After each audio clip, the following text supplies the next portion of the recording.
Hello and welcome to this week's episode of the Not a Scooby podcast. Today we're joined by Jack McGuire.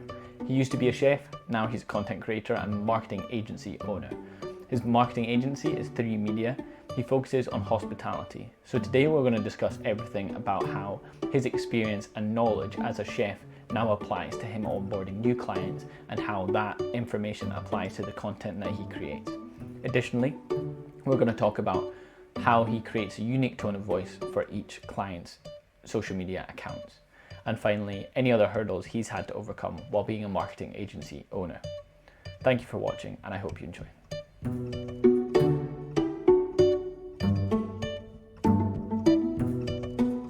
Hi Jack, thank you for joining me on this week's episode of the Not a Scooby podcast.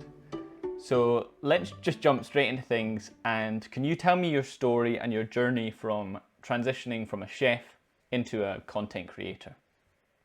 Yeah, of course. So it was kind of, it's a weird one because people are always quite like, whoa, like taken aback by the change, because normally when you're a chef, like that's you're a chef, do you know what I mean? And everyone in that kind of side of things always stays that kind of path, I've found anyway. And but I was creating content throughout the entirety of it. The reason that I started creating content was because I was wanting to document my journey, because my first job was a kitchen porter, just washing dishes. Then I went into being a waiter, and then I found this kind of passion for the food. And it was just kind of, when I started that and then we went into lockdown, I was like, I'm just going to record this and like just show like me developing my skills. Mostly, to be honest, just for me, it was like a flashback thing, just to like see my, like skills progress, if you will. And I was doing it like at first on like a Snapchat private story, and like with like 5 people in it making like chicken curries and like eating it with like white bread or something. Do you know what I mean? Like I just like I didn't know what I was doing at all. And then it just went on, and someone, like a friend of mine, suggested like, oh, go into TikTok and do it. And I was, yeah, but like when I started the TikTok was like cringe to be doing TikToks. Like people were like, oh, it's Musical.ly, like what are you gonna do, like jump up and dance? But for me, when I went on, I just kind of was like, I'm in lockdown and I'm not seeing anyone anyway, so I don't even care. And I just done it, and then it was luck, to be honest, getting to where I got with like my cooking content and stuff like that. But it developed so far and so quickly, like quicker than I could ever have imagined, and further than I could ever have imagined that. I mean, I didn't. If you told me when I was in high school that I would be doing content for like the likes of like Heinz and Iron Brew, Deliveroo and stuff like that, I would have been like, get out, man. Like that's not me. Just because I was like, I don't know, me when I left school, because it wasn't that, it was within the same year that I left high school and then started my TikTok, and it's a crazy transition,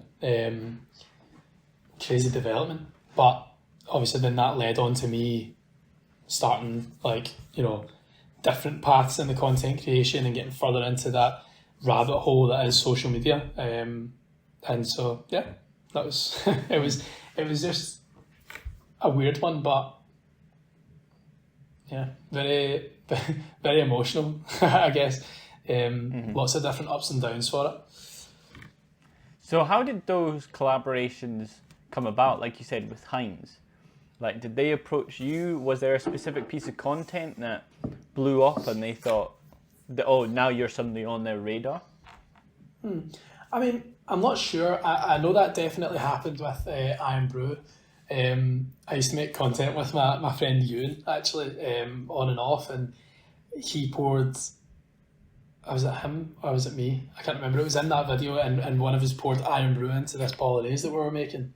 And it was like literally just like a wee bit. You wouldn't have been able to notice it, right? But that Emma at Iron Brew, she said to me that was the thing that she like noticed, because I was on like a sub radar, if you will. And then when they seen that, they moved me up into this like new like roster, if you will. And they were like, it just kind of went down the list. And when content that they needed a creator for came about, I was luckily picked. But Heinz, I'm not so sure. Heinz was kind of different. I just kind of got approached, and it was a mad experience.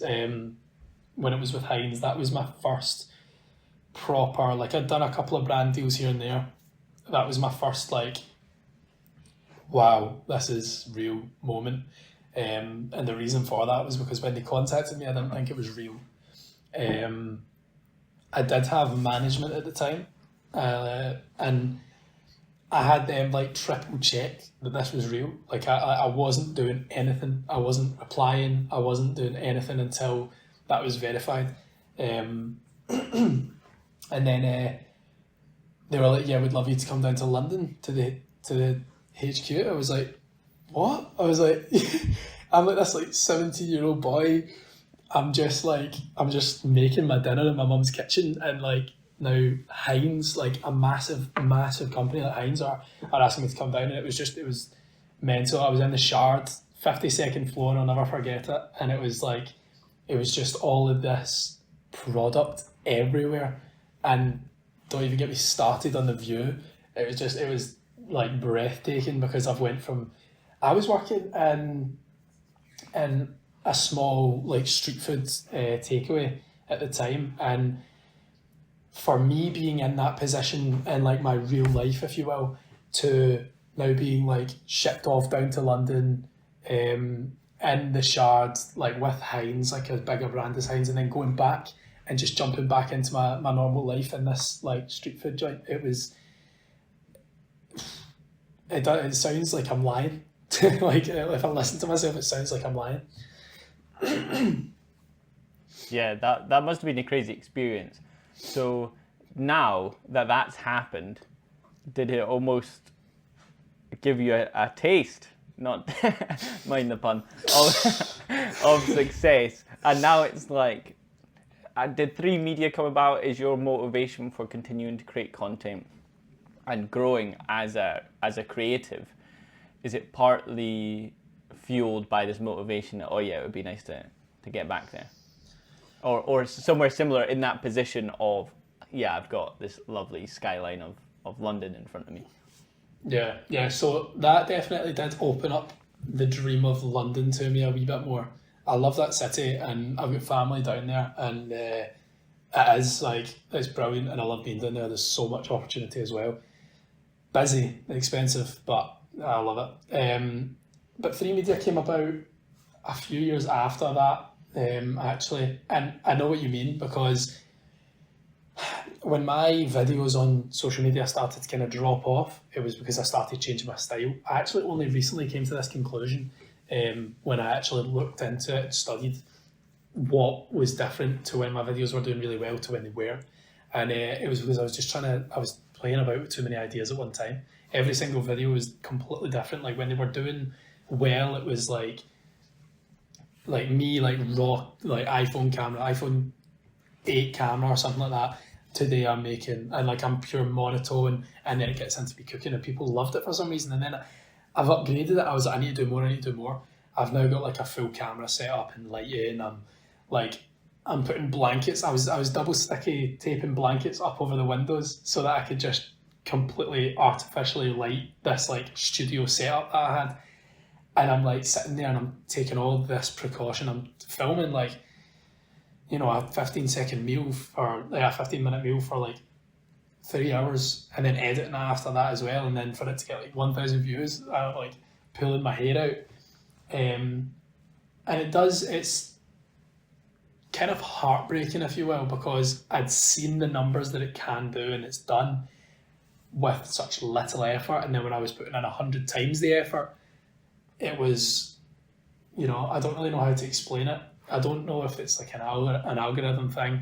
I think it was just me trying to change my style too much. I'm playing about with too many intros and all that kind of stuff. So yeah, but when 3 Media came about, I was, I've got this kind of dream that I want to have it in other cities. So currently we're just in Glasgow and Dundee as well now.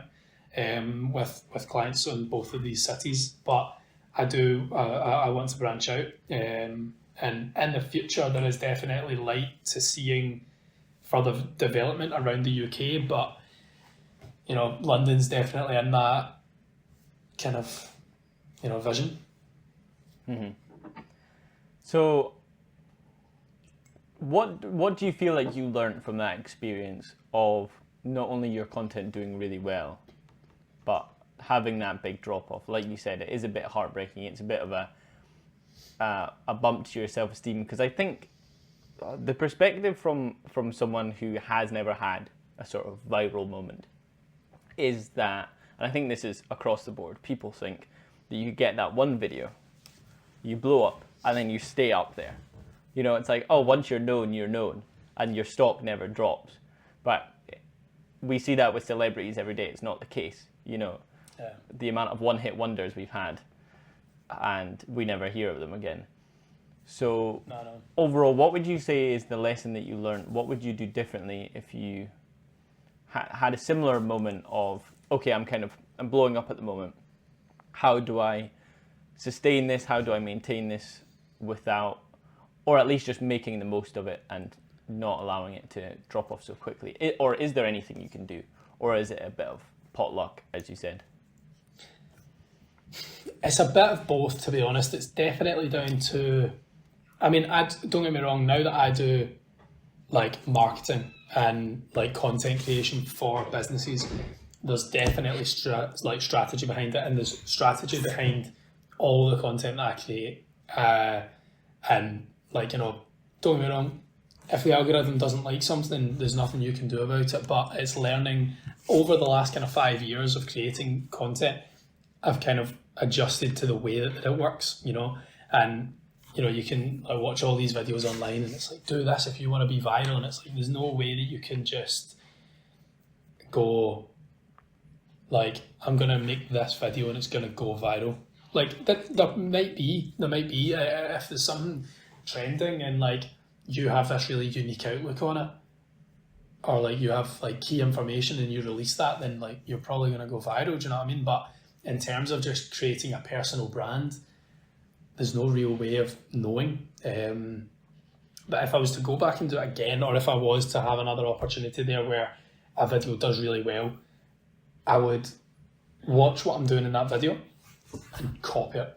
Because the thing is as well is that even me doing that, 6 months down the line, 6 weeks, 6 days down the line, people might have completely forgotten about me. I actually seen a girl on TikTok, she created this video and it went like mega viral, and see her video after that. Now I'm talking, there's like tens of millions of views, there's millions of likes. The video after that had less than 10k views, and they weren't that far apart, like they were just like her creating like normal content, and it's crazy that it can just skyrocket and then just drop faster than that, because and that's down to luck, and the content wasn't necessarily different, it was the same, but it's just like I don't really know. It's a bit of luck, it's a bit of strategy, but when it drops, you need to kind of try to get it back up, if you will, but you also need to be quite thick-skinned and prepared that it might just drop and not come back up, Mm-hmm. Do you ever face difficulties with clients now, clients in the past, having that as an expectation?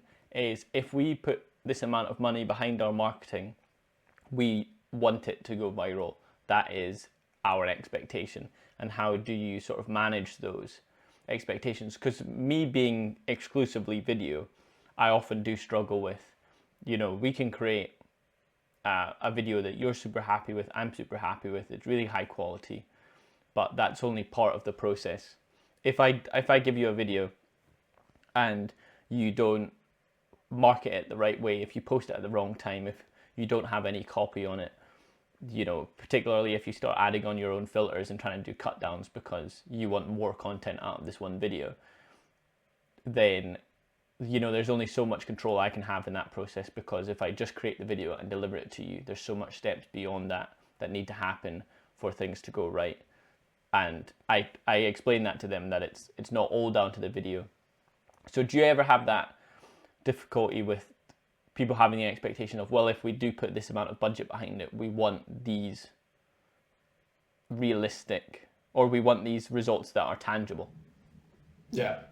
Yes, the short answer is yes, and it's quite, I don't really know the word for it. It's not, well, my main industries are, automotive, fitness, and hospitality.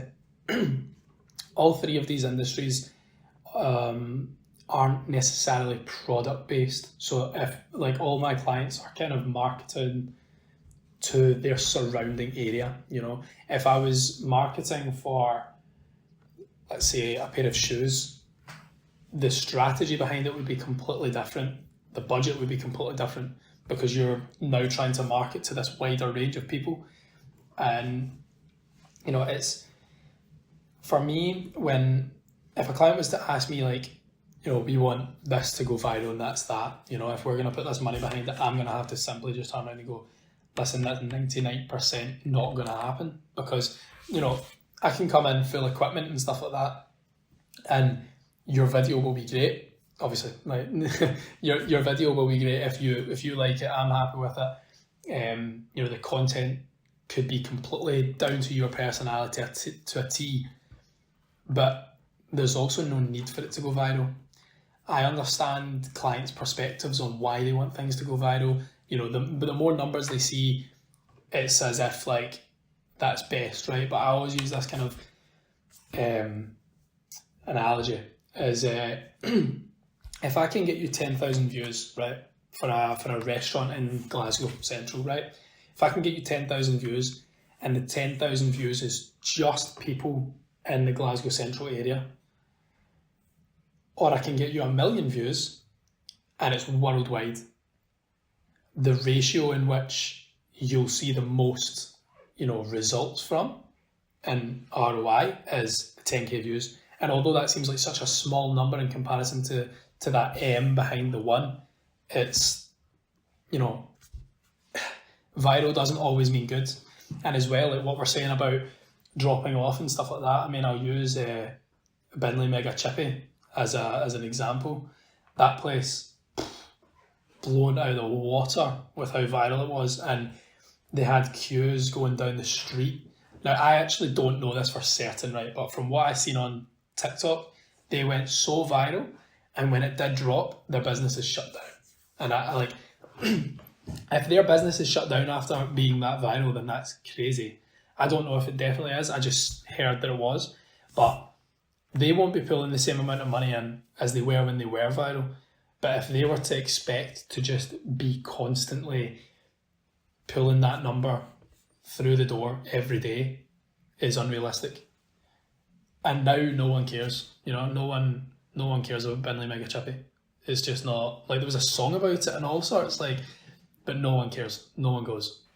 That's just, yeah. And that's the thing I tell clients as well, is that I don't want your place to be the next Binley Mega Chippy.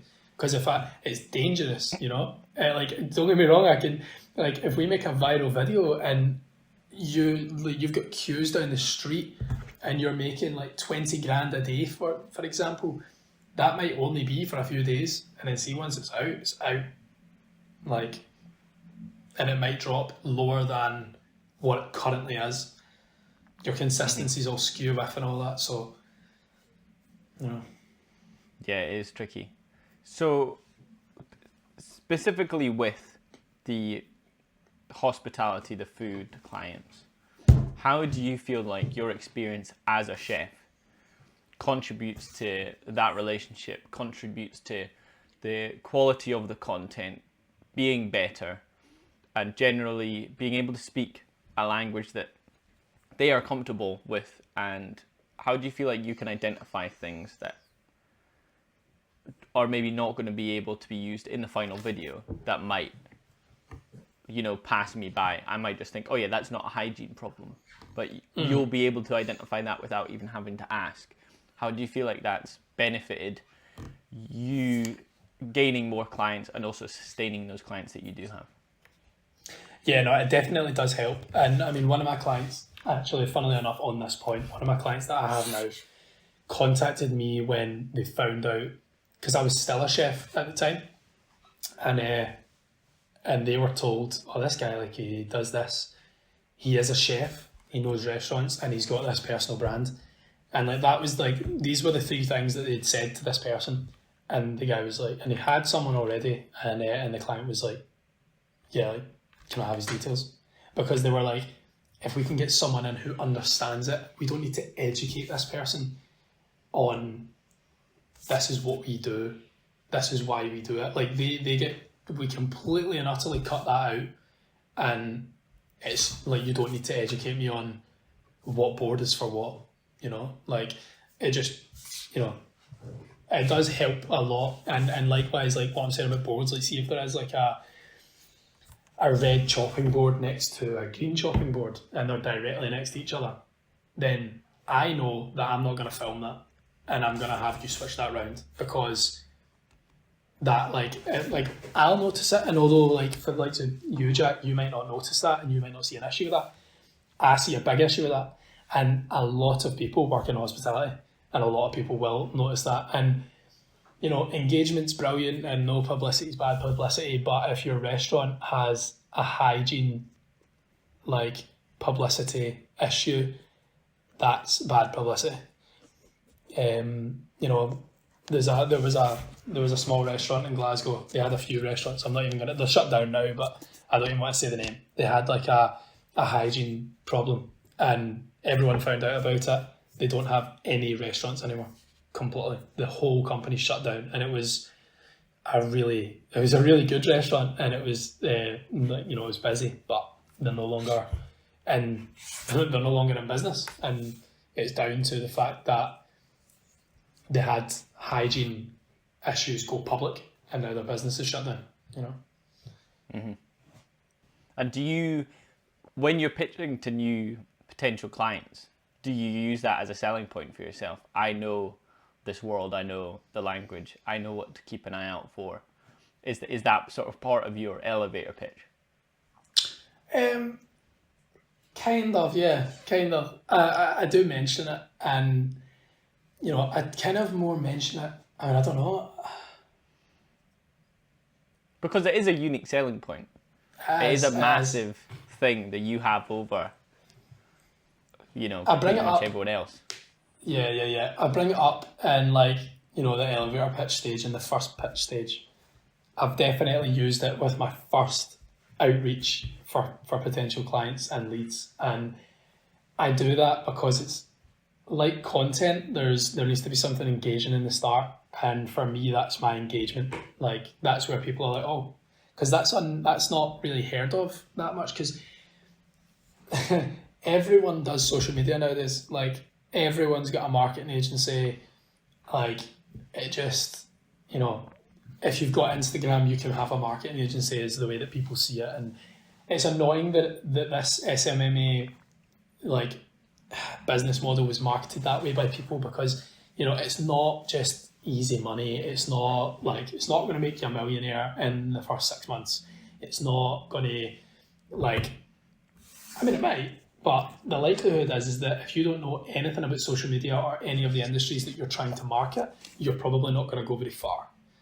And that's why I didn't start this like marketing agency thing.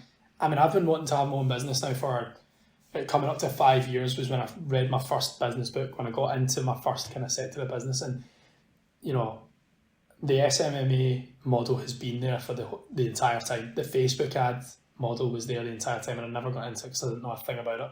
And yeah, I could have educated myself, but I would then have needed to educate myself on the model, the industry that I want to go into. And it's not that it's too much, it's just that it's artificial. It's not real, it's not me. And for me, when I was creating my own business, all of my businesses, I've had 4 businesses, funnily enough. Like, this 3 Media is my 4th business, and I'm 20. And they're all small time, but not one of them has been something that I've not had an interest in. Obviously, TikTok sells you this, like, become an affiliate marketer and do this. didn't. I've never done affiliate marketing, although like people were pulling in results. I didn't do it because I just didn't have an interest in it, you know. But all my businesses, like I had like a wee small business selling tray bakes to businesses in Glasgow, and it was just like, but my like, I'm a chef. I cook food, and that's my passion, you know. And when I was doing that, I knew the passion behind it, and I knew the product. So, you know, if I was doing affiliate marketing for like, I don't know, like a bottle of bleach, I don't know anything about bleach to start marketing bottles of bleach. It's like, I don't know. It's. I only ever done something if it was me and like in the product, you know. Mm-hmm. I think that is a great piece of advice to sort of not necessarily stick to what you know, but certainly start there. Yeah. You know, take what you're passionate about, what you already feel very confident in that space, in that industry, and at least start by focusing on that. Because, yeah, but there is something to be said. I listened to a lot of John Evans' Uncensored CMO. Really recommend that podcast. He was speaking to, I can't remember which episode it was now because I've just sort of binged them recently. But he spoke about innovations in industries, and often it's someone, it was Liquid Death, the water. So he had an episode with them talking about how innovations in industries typically come from people that aren't in that industry. Because if you've grown up in that industry, if you've been in there for a long time, you know the standards, the cliches, basically how things happen. Meanwhile, if you're coming in from a totally different field, like Liquid Death guy, his dream as a child was, I want to draw on skateboards. That is my whole thing. So he was massive in skate culture, and I believe he was involved in certain drink companies, but it wasn't water. You know, it was energy drinks, because Liquid Death, their whole aesthetic, their whole brand is very energy drink heavy, because, you know, skating, BMX, extreme sports are dominated by energy drinks. Yeah. So they sort of took that aesthetic, that branding, over to water, which was just totally unheard of, and everyone was a bit shook up. And I think that's why, at least to a certain point, why Liquid Death are so successful now, because they've kind of disregarded everything that the industry has been doing up until this point. Yeah. And they've kind of just posed the question, why can't we do it this way? So it works both ways. Yeah, it definitely does. And having a unique aspect of that, you know, like I completely understand what you're saying. People are that industry is dominated by the likes of, you know, Red Bull, Monster and stuff like that. But as times are going on as well, a lot more people are looking into their health, I feel, and a lot more people are looking into more natural sources of energy. And there's so many there's so many energy drink companies out nowadays, and they're like organic flavors and organic energy, and like not just 100% like caffeine. It's like there is so many other aspects of it, and I think the time in which they've done it as well mattered. I think they've timed it really well to come in with this, you know, product that's not Red Bull, and go and like have this instead. And like, because I mean, no matter what kind of like stereotypical personality you've got for the interest you have, you know, people are gonna, I mean, a lot of people are more in on their health nowadays. Like, people are taking all sorts of supplements for things, and everyone's doing some sort of sport. I mean, the run club culture is at its highest right now, and it's like, you know, people are coming into a lot more interest in that. But they've definitely timed that very well. But I understand what you mean. It's, you know, it can go both ways. On that note of people companies having a lot of things in common. For example, video production companies. It's a given that the video is going to be good. That's no longer a selling point. It's like, yeah, that's a given. Everyone's making good video. So similarly with restaurants, how do you market them differently? Because if they're just saying, we've got good food, it's like, well, everyone's got good food. So how do you identify the unique selling points for the variety of different restaurants you use? And also when you're then applying that to social media marketing, how do you create unique tones of voice for each client? Because personally, I really struggle to write in anything that isn't simply my tone, my style of writing. So how do you make sure to differentiate from client to client that they do sound different? Because I imagine that's a potential concern for your clients. We know you also run the socials for this other Italian restaurant. We want to make sure that we don't end up just looking like a copy and paste job from how they're doing things. So Yeah. how do you go through that process? So yeah, that is, it is a concern, and actually, we just went into business with a new client with a few different restaurants, and they wanted a different tone of voice for every one of them. Now, in the process, I won't bore you with the full process of like onboarding a client at 3Media, but in the process, we look into the tone in which you want, and you being the client, you want to have your target market, your audience, the kind of, I mean, there's different ways you can go about things. For example, let's say pasta, right? Since you've said Italian restaurant, let's say pasta, you can have this like fine dining, like lovely presentation, fresh pasta kind of on a white plate, and it look really presentable. And your target market is people going out on dates and people going out for like business dinners and people who are going to spend maybe a wee bit more money. Whereas if you've got a pasta that's just, it's good, like, both of the products are here and they're both great, but the other one is like maybe served up in a foil tray, for example, and it doesn't look as presentable, it looks very rustic. Your target market is going to be two different types of people. For example, what someone's going to be wearing to one of them and what someone's going to be wearing to the other. You're going to wear a nicer outfit to go to this more presentable restaurant, whereas I can turn up after the gym in my gym stuff to this other place and be served and treated like, not that the treatment comes differently, but, it's not weird for me to do that. You wouldn't turn up to like a fancy restaurant in like a Nike set, do you know what I mean? Like if you're going out for a nice dinner.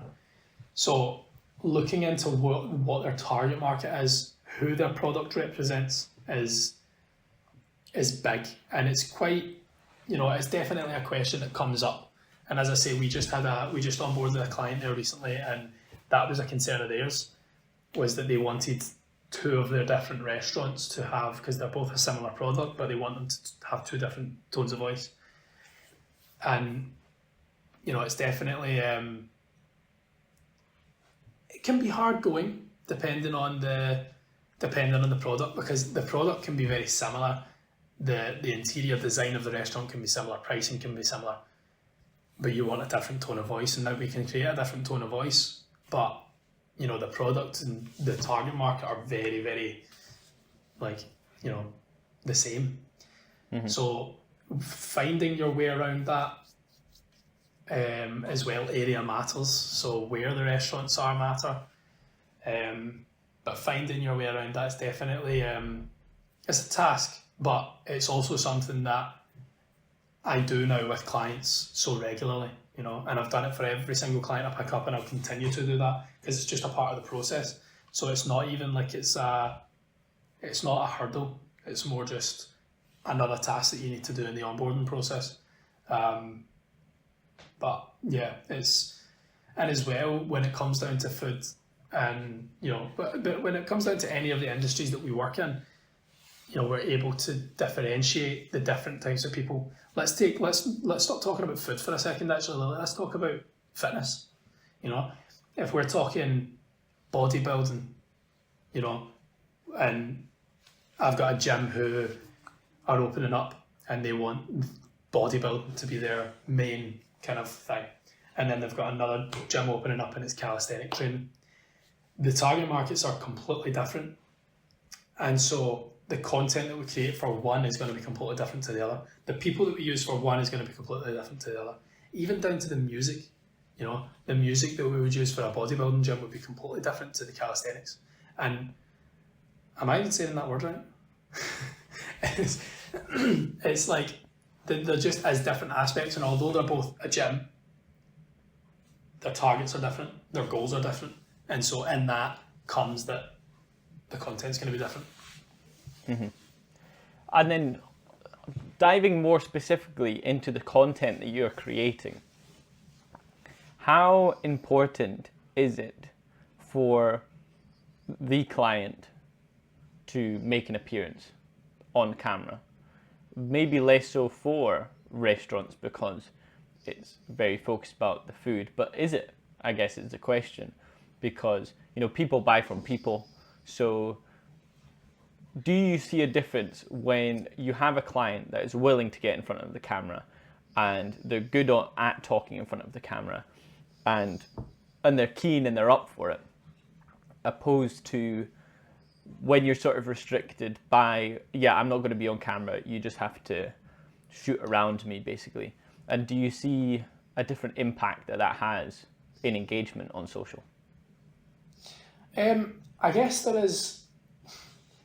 that's kind of I don't know how to put this. It's quite hard to tell because there's places that do exceptionally well and they just show their product and they're marketed amazingly, but then there is also people who get in front of the camera and stuff like that. I guess it comes down to what you're selling. If your product isn't going to just wow someone just from seeing the product, then maybe getting in front of the camera is better for you. If you do have a personality to share, then maybe get in front of the camera. But I think there's definitely different ways to market things in terms of that, and it comes down again to the style and the tone. Do you want your restaurant to have a face, or do you want your gym to have a face, or do you want it to be simply product based? Do you want to just show off the product? Because it comes down to as well, it's hard to do because you need to have someone who's willing to be on camera. The business needs to be willing to show their process. They might want to keep that private, stuff like that. So in all cases, it's not realistic to just assume that every client and every business is going to want to just get in front of the camera. So there's definitely product-based marketing strategies that can be followed and that provenly work.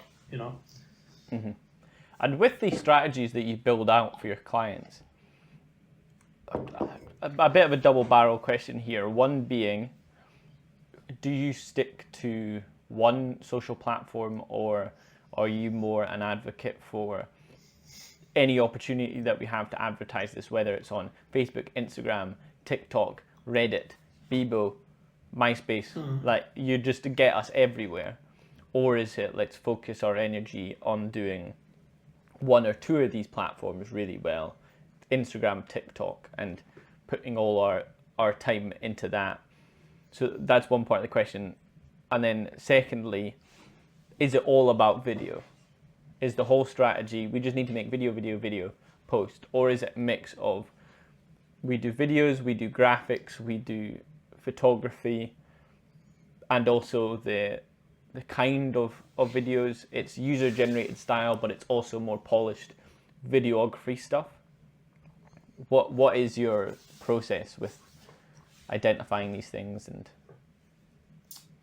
so it's definitely primarily video, to be honest, as video has the most reach over platforms as opposed to image and graphics and stuff like that.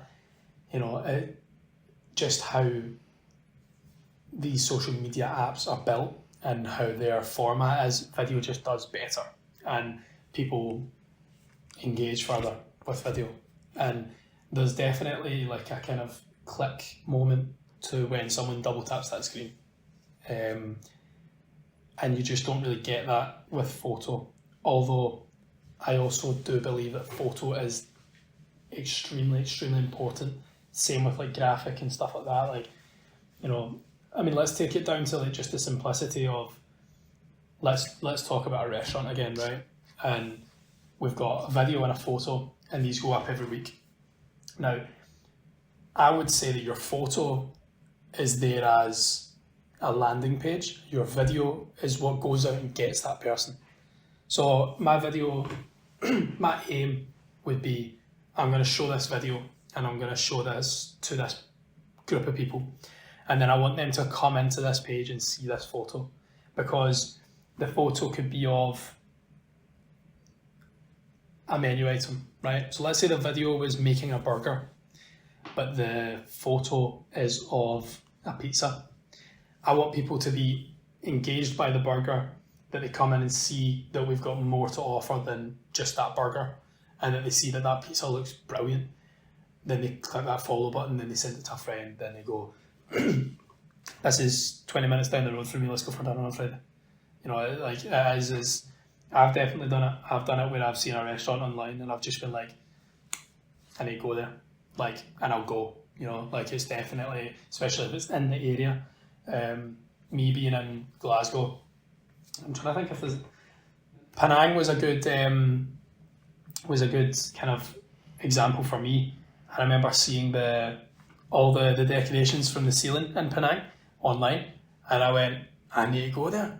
And then me and my mum went down like a week later, and that was truly down to social media, and like because they had something to show, and I seen it, and I wanted to go, and I wanted to see that in person, and that's just, the process was just as simple as watch, engage, go, 3 steps, and that was me, sold. And now I've went and spent like £60 in their restaurant, you know. So from me as one viewer, they've made £60, you know. That's interesting though, that the thing that attracted you, that grabbed your attention, was not food related.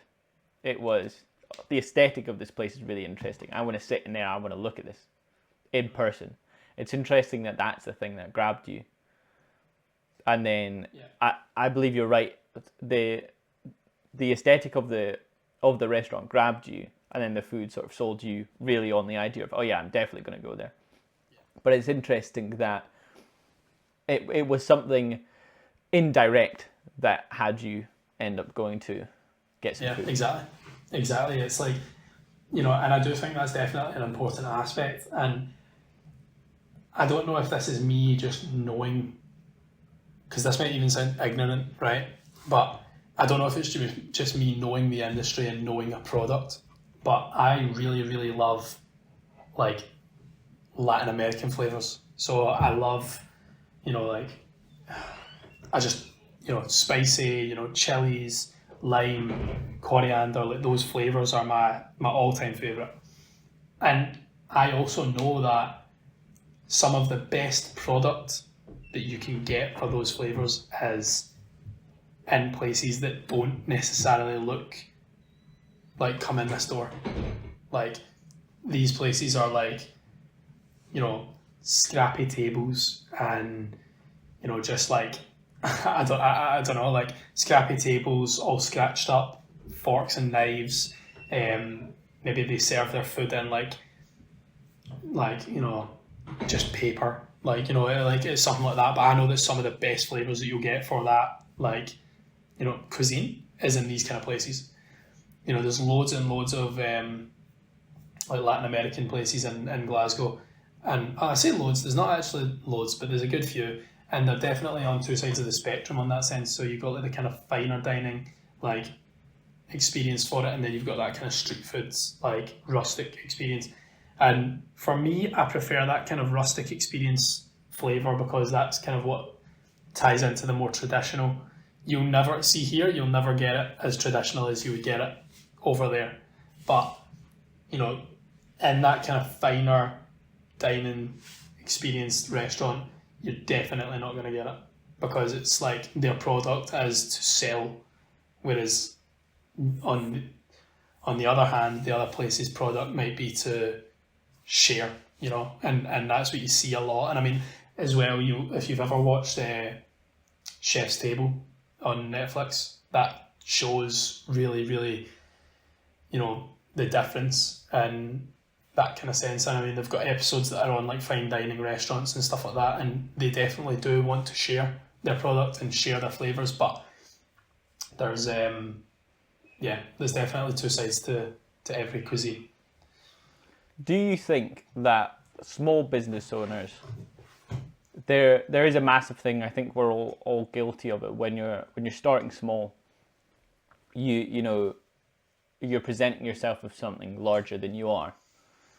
Potentially, whether it's making the case that your team's really large, or really just positioning yourself as a company, and you're using we, and it's really just yourself in a limited company. But do you think there's something to be said about, if you are a small team, then lean into that, make that your unique selling point. You know, there's only 3 of us, so we are going to give you a tailored, personable service. You're not, if you go and join one of these massive marketing agencies, then the person who sells you on the idea of joining the team isn't going to end up running your account. They're going to give it to a junior assistant, and they might be in charge with you, and you have to talk to them, but then they'll have to ask 3 other people before they can actually make any decisive moves. You ask them about price, they can't answer the question, you have to go to a different department. But with us, you know, there's literally me, Dave, Sandra. That's us. That is the team. Not that I know a Dave and a Sandra, but for this story, being that there's only 3 of us, so, and we all have, you know, the responsibility and the power to make moves immediately, and you're going to get a personable service. Do you feel like, and how that then ties in with whether it's restaurants, whether it's gyms, do you feel like that is something that there's an opportunity for people to use that as a unique selling point, that you're supporting a small business by coming here? I am Jack, you're coming to my restaurant, and you'll see me, and I'll be here, and I'll come and welcome you, and, you know, you'll join us. Is there a unique selling point there? 110%. And I mean, I'm going to say this, right, and now this isn't necessarily true in every industry or every job title, but the freelance market, I feel, is very, very saturated and almost sometimes frowned upon, because you think, or from a business's perspective, you think freelance, you think one-off. You think freelance, you think like, you know, you're not a priority. And I completely and utterly understand that aspect. And I mean, I feel it takes more to trust freelance models than it does to trust a limited company like a small business. Because like you say, they're like, you know, saying we when it's just you. Because, I mean, I don't have a team here at Free Media. It is kind of just down to me, and I've got another boy here as well. Not here. I've said that like he's on my right, but not. I've got another boy, Fraser, and he does a lot at Free Media. And then, you know, I work with freelancers quite often, and that's down to me now knowing freelancers and trusting them, and trusting the product, and trusting their work, and trusting that I'm going to get that work back and at a high standard. It kind of comes down to a care thing, but, you know, I think as well, a selling point for me was definitely that I am just me, full focus. Your point of contact is me. The person running your accounts is me. Creating your content is me. Pricing you up is me. Running your invoice is me. I do everything. And like from A to Z, you've got one person that you can go to for that. And yeah, I might, you know, if it's something that maybe I need help on, I'll maybe go to someone else and ask for advice, but I would never be like, oh, I'll need to go and ask someone else in another department. You know, it's like, and I think that is an important thing, because time is money, and money is money. So people that are in massive marketing agencies oftentimes spend to be a part of this, like this big marketing agency. They think because they're a big marketing agency that they should be spending more, but they might not be getting the same attention. And that comes as well. I've seen that with clients that I have now and clients that I've worked with in the past, and even just people that I'm friends with that are in the industry and stuff like that. I see that where they don't see their point of contact and don't hear from their point of contact in that marketing agency for months. And see, the first time that's like someone said to me, oh, like they haven't came down to this restaurant in 2 months. And I was like, how are they marketing your restaurant then? And don't get me wrong, I'm not saying that you need to be in the place all the time, but 2 months is quite a long time to not be somewhere, not engaging with the place. Because, I don't know, like you can definitely go and create 2 months worth of content in one sitting maybe. But still being down, checking up on new things, seeing what's happening, if there's anything else, because 2 months is a long time for a business, and specials can be released. If it's a restaurant, then special dishes can be released. New things could be added to the interior of the restaurant, and just like even small things, like going back to the Penang thing, the interior was what like hooked me in, and then the food was what sold me. And I definitely think that having an agency that engages with your restaurant is definitely important. And having someone that's constantly checking in, creating content, like, I prefer not to create content in one sitting for too long a period of time. The maximum that I would maybe do it for is a month. I like to create content kind of in one sitting for the month. And that's because in that month, maybe not so much is going to happen. And, we can plan for that month, but I take it month by month, So. Mm-hmm. So now coming to a close, because there's been so much great information there, and I think there's a lot to take away. Let's imagine a scenario in which potentially someone can't bring in yourself, they can't bring in a marketing agency, but they want to put more time and effort into their social media because they realize how valuable it is.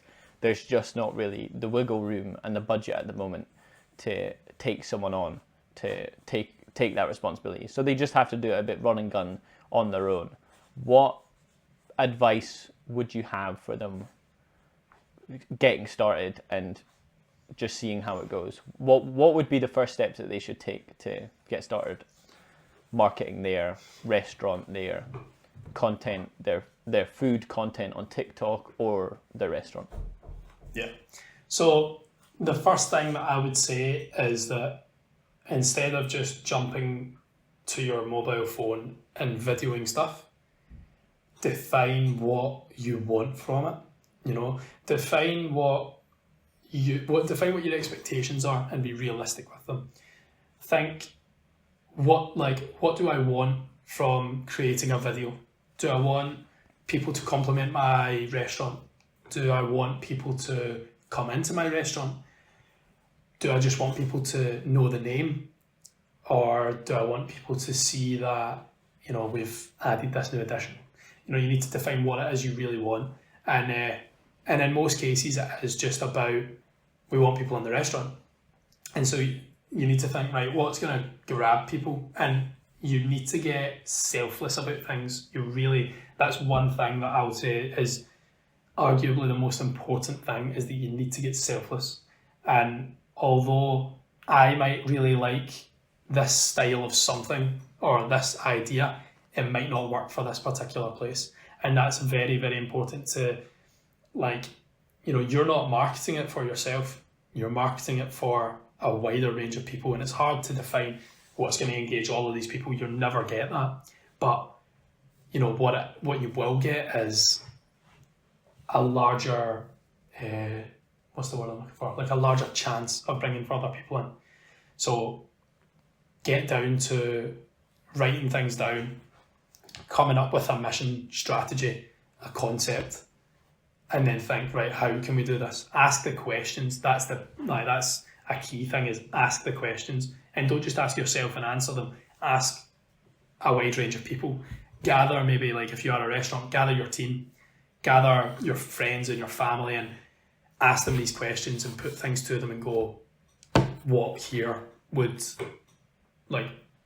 you like to see, for example, and take those opinions on board and try things and see, once you've got that kind of style, you're true to what you want to see, and you'll eventually just start seeing results. But a lot of people are so quick to, I'll just grab your phone, take a video of this, or like, I'll just snap a wee photo of this dish and post it on the Instagram. There's so much more to it. It is just really, really is down to, I'm not sure. I'm not sure what I'm looking for, and like the word that I'm looking for. Just define. Mm-hmm. And with social platforms, should people be focusing, particularly if they have limited resources and time, should they be focusing on the one platform? If so, which one?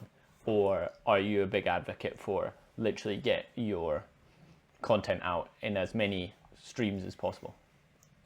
Yeah, I like to say quality over quantity for a lot of things, although in a lot of different industries that might not be what is, I tend to only stick to a limited amount of platforms, and that's because, it's the same reason that I only stick to a limited amount of industries that I work with, because if I've got my fingers in too many pies, I'm now losing that track. I'd like to define a goal and define a path that I want to follow.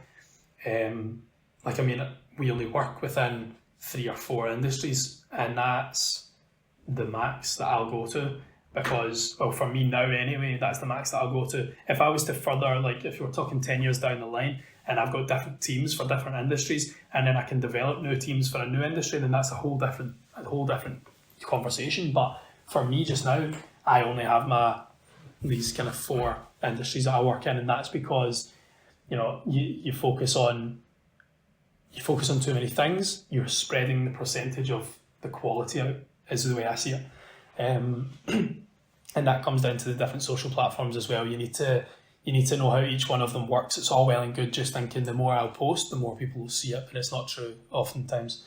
And sticking to the kind of, different industries as well work on different platforms. I've got a client just now that we're not on TikTok, and I don't intend on going on TikTok because TikTok wouldn't do anything for them. It's just because their target audience isn't on that platform. Their target audience is not going onto TikTok to find their work. It's like everyone thinks like TikTok is a goldmine, and it is. It's brilliant. Like, you can pull in mega engagement, but it does depend on the industry and the product that you sell. So, yeah, that's very useful. And just to end, frequency of posting. Is there a thing as too much posting? Because I think we all have experienced this when we follow an account and we think this stuff is interesting, and then it feels like you just get spammed, you get bombarded. I can't see anyone else's content because one account just keeps cropping up, and you end up either muting it or unfollowing it. So how do people avoid being that annoying social media account that no one wants to see their content anymore? Yeah, I think, I've got an example for this. I actually just seen a video the other day, and it was on a podcast, funnily enough, and it was someone talking about book launching. And book launching can be, excuse me, a brilliant opportunity for a creator.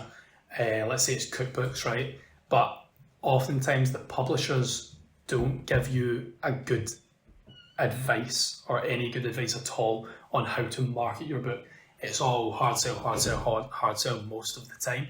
I'm not saying that every publisher is like that, but for the most part, they give terrible advice. And, if they're talking about get 1 reel, 1 feed post, 6 stories up on Instagram, post 2 videos on TikTok, get it on your, your like Twitter, your X, like, you know what I mean? Like, it's, and you're hard selling. No one likes hard selling.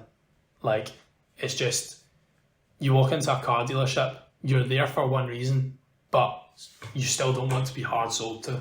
You want to have a conversation. You want to learn about what you're buying. You want to be trusting of it. And the hard sell for me just doesn't have that kind of, you know, effect. And so I think that definitely posting too much is dangerous, because you start to lose your followers. You start to lose your engagement. People start to just simply not click on it. If they see that your account is the one posting this, they'll just scroll by it.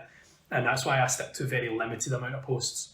If we put it on a weekly basis, you know, I think 4 posts maximum a week. And in most cases, I mean, depending on the industry as well, but 4 posts a week is absolutely plenty. Even that, like, you know, your content needs to be good to be posting 4 times a week. Great. I think those practical nuggets of advice that people can really take away is a great place to end on. So Thank you, Jack, for joining me on episode 3 of the Not a Scooby podcast. Thank you for having me, Jack. I appreciate it. You're very welcome.